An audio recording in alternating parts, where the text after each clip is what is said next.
I found out my wife's affair. After we had been married for 3 years, I left her and now I think she's tracking me down?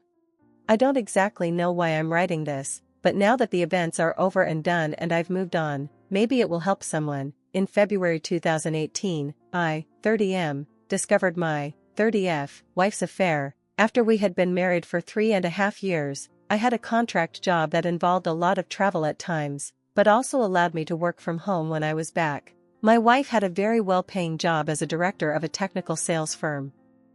We had what I would describe as a really good marriage, although things had gotten a bit strained from my being away on work trips and her working longer and longer hours. Backstory: I met my wife, now ex, 5 years ago, at a mutual friend's barbecue. We struck up a conversion and had an instant chemistry, and quite honestly, I thought I was beating the odds being with such a beautiful and well-spoken woman. Somehow, she really liked me for my rough around the edges persona. Once we dating after a few weeks, we couldn't get enough of each other, and the clothes just flew off when we would meet at each other's apartments. We finally tied the knot after dating for 18 months, and moved into a big apartment, while saving for a house. After the first 3 years of marriage, things started changing. I still was crazy about her, but I noticed she would start arguments about little things, and she would get angry when I would bring up all the late hours and the work outings that had been more and more frequent. She would say it's part of paying the dues since she had been climbing the corporate ladder, or at least that was her excuse. She told me I had no right to question her, since I was gone for weeks at a time myself. I had told her I could certainly manage reducing my travel hours, and had actually only been going on trips maybe 3 to 4 days, every 5 weeks or so. These arguments were very circular, and never had a resolution. As I look back, I had no idea my wife was in the midst of an affair. I would have never suspected a thing, except for her continued late work hours and our dwindling sex life. I just attributed this to her being tired from work. However, my ego had taken a beating from being turned down frequently when trying to initiate sex. I didn't see the secretive texting that I read about, but then again, she had a company cell phone and she could have been using it, since she spent a lot of time in our spare bedroom that she would use as a home office.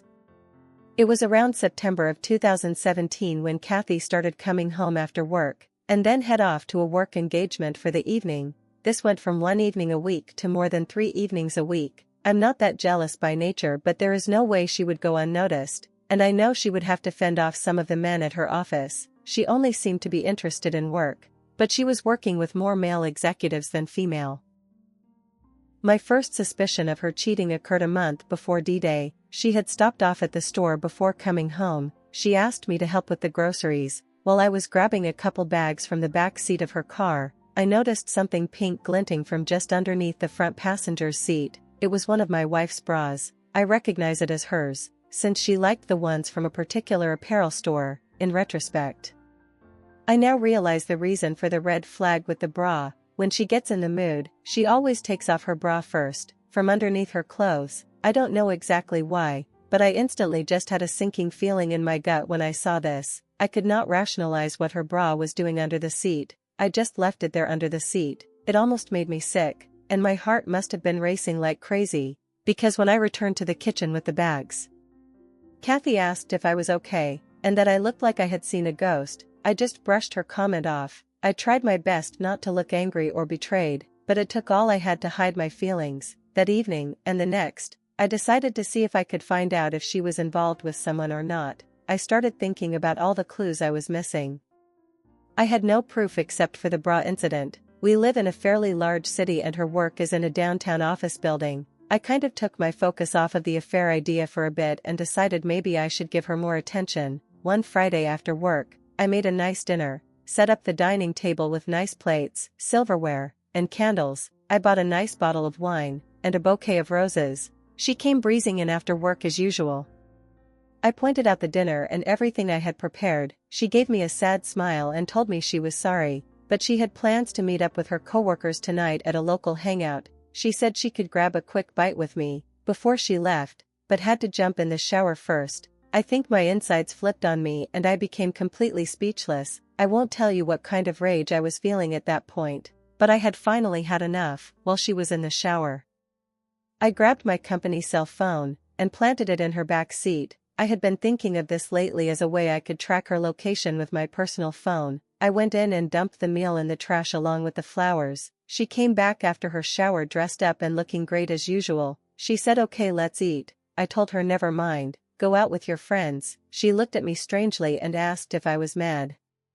I said I'm disappointed by you never wanting to do anything together. She became angry and told me to quit acting like a child and that's something snarky about having a short fuse. I stood there, letting all this sink in and said, foolish me. I thought you'd like to spend the evening together. For once, she just smirked at me and left in a huff.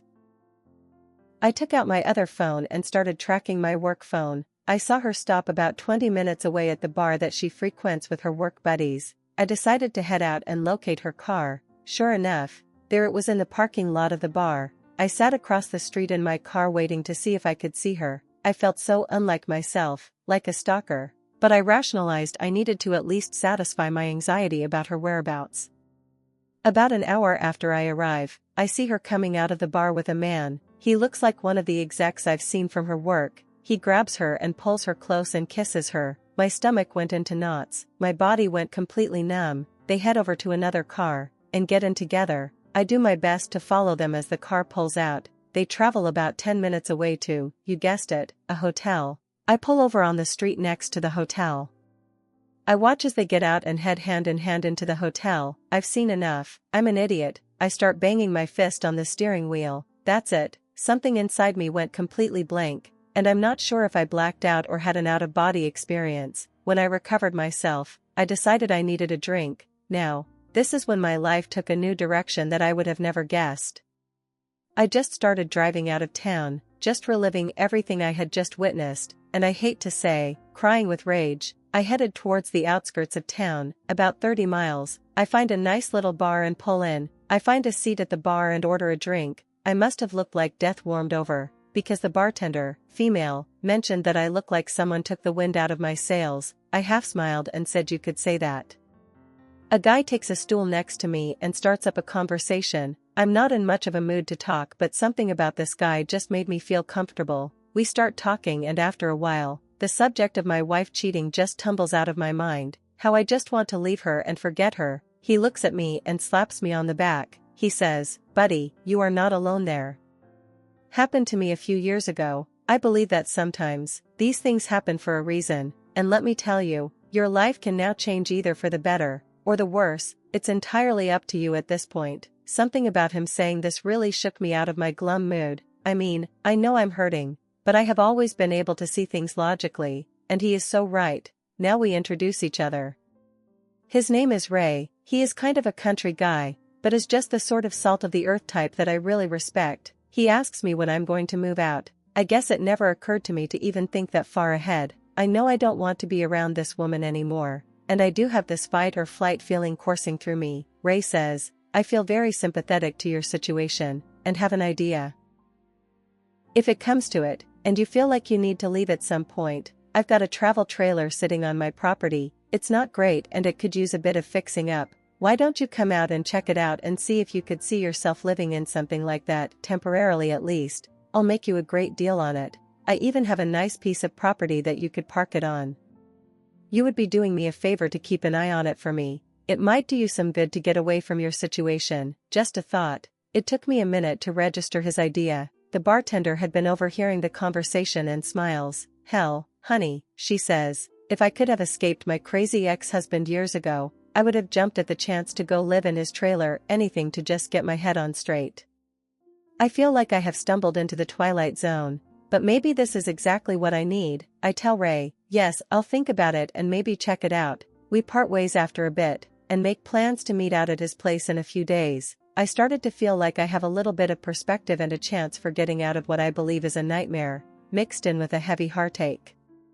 One thing is for certain, there is no way I'll ever want to be with my wife again. Cheating is such a vile thing to me and has always been the one thing that I believe I would never tolerate. I got home after Kathy that night and sat on the couch. Kathy came out and asked me where I'd been. I turned to her and asked her where she had been. She says, you know, I went to grab drinks. I asked her point blank, are you having an affair? She looks a little startled but regains her composure and says no, why would you ask me that? I tell her I heard she may be involved with someone from work. She asks who told you that? I tell her someone that I know but would not divulge the name. She just tells me you are being ridiculous, and that I'm drunk and delusional, and asks me where I have been. I tell her out to a bar, to have some drinks with friends. She just stares at me, wanting to ask me more, but just heads back to our bedroom and goes back to bed. I decided to sleep on the couch, since I now have confirmation that she has been lying for months to me. I didn't sleep at all, and start picturing her with this guy in bed, and I'm disgusted and hurt and feeling sorry for myself. However, I start thinking about Ray's trailer. It is almost a revelation, and the idea of it just made me feel better. I must have something wrong with me, but with the pain I was in, the fight or flight mode just instinctively kicked in, and the flight part won me over. The next morning, we don't speak much and go about the weekend as if nothing had happened. A few days later, I made plans to meet up with Ray. I met up at Ray's place. He owns a nice ranch and the trailer is actually really nice, about 26, and has all the necessities one needs to live in it. I had traveled with some friends and one back in college, during a spring break, and really enjoyed it. I make Ray an offer on it, and he agrees to the price. I practically steal it from him. He gives me directions to his ranch property and I drive over to check it out. It is beautiful, full of trees, scrub brush, and it looks like there are nearby hiking and biking trails bordering it. It's near the foothills of some mountains, and Ray has a small shack on a hill overlooking the property, with water and electricity for the trailer available. Ray will pull the travel trailer to the site and set it up for me. I tried to get Kathy to come clean during the next few weeks, and all I get is gaslighting. I even point blank tell her that if I find out she is cheating, there is no going back. This has the opposite effect of driving her deeper into her affair fog, and blistering me in denials. The denial is so bad, it almost made me laugh. I have no physical proof of her cheating, and kick myself for not at least taking some photos of the two of them. As I go through this mental agony, I come to the conclusion that I want out of this marriage. Rather than let Kathy know how I feel about things now, I just start making plans. I started stealthily taking my belongings out of the apartment while she was at work, and moving them over to the trailer. This at least makes me feel like I'm taking action. I did notice a change in Kathy during this time, and has been acting nicely around me, but in my mind, too little, too late. As she continued her little company outings after work, I decided I too needed a break. In fact, as she was heading out for the evening, I also got dressed around the same time. She looked at me and asked where I was going. I just said I was meeting up with some friends. She started to ask, and I just told her she didn't know them and she wouldn't enjoy all the shop talk. This is exactly what she would tell me when I would ask if I could join her at one of her office outings. She kind of had a hurt look on her face and says, "Okay, have a nice time." I said I definitely would. Between working on the trailer and meeting up with Ray at the bar, I have started to make more friends. In fact, it has led to some fun times with a great group of Ray's friends and family, and in case anyone asks, I decided I would moderate my drinking, so I don't develop any bad habits. It would be so easy to drown myself in pity. About this time frame, Kathy tells me she has to go on a trip for work the following week. I ask her who is all going and she tells me the executive team and some department heads. I just look at her and tell her I hope she has a really great time with her boyfriend. I kind of wish I hadn't said that. It started a lot of arguing back and forth. In a lot of ways, I wish I knew more about her AP, but as Ray put it to me, in the long run, it doesn't matter who the other guy is. It only matters that she decided to step out on you. She burned down the marriage. She can own it, or deny it, but facts are facts, brother. Damn, Ray should write this stuff down and publish it for the betrayed.